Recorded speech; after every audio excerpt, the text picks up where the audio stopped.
या ठिकाणी मतदान हे खूप चांगल्या प्रकारे आणि उत्साहामध्ये झालेलं आहे। उबदांडा मतदारसंघ भारतीय जनता पार्टीचा एक बालेकिल्ला मानला जातो आणि ते जे मनवेल जी फर्नांडिस आमचे उमेदवार आहेत, सर्वसामान्य घरातील एक व्यक्ती आहेत आणि या ठिकाणी आमचे तालुक्याचे अध्यक्ष सन्माननीय पप्पूजी परब, प्रसन्नाजी देसाई, त्याचप्रमाणे उपनगराध्यक्ष आमचे गोंधळकर साहेब, या सगळ्यांच्या नेतृत्वाखाली आमचे काळसेकर मॅडम आहेत, सर्वांनी खूप चांगलं कार्य केलेलं आहे। तळागाळातील सर्व कार्यकर्त्यांना मी धन्यवाद देतो, कारण कार्यकर्त्यांच्याच विश्वासावरती ही लढाई आहे आणि भारतीय जनता पार्टी आणि महायुतीच्या सर्व कार्यकर्त्यांना पुन्हा एकदा मी नमस्कार आणि धन्यवाद म्हणतो आहे। त्याचं कारण असं आहे की ही लढाई ही संपूर्ण भारतीय जनता पार्टीच्या कार्यकर्त्यांची लढाई आहे आणि हा विजयी हा 100% आहे। सोमवारी जेव्हा आपण टी व्ही लावून पाहाल त्यावेळी उबदांडा मतदारसंघाचा विजयी पहिल्या टप्प्यामध्येच आपण भरघोस मताने विजयी झालेले दिसू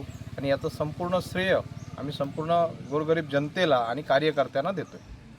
या ठिकाणी भारतीय जनता पार्टी किंवा महायुतीचे जेवढे उमेदवार आहे हे कशा प्रकारे निवडून येतील याच्यासाठी पूर्ण बांधणी आमच्या सर्व नेत्यांनी केली आणि तशा प्रकारे 9 तारीखचा जो रिझल्ट आहे तो तुम्हाला युतीच्या दिशेने दिसेल।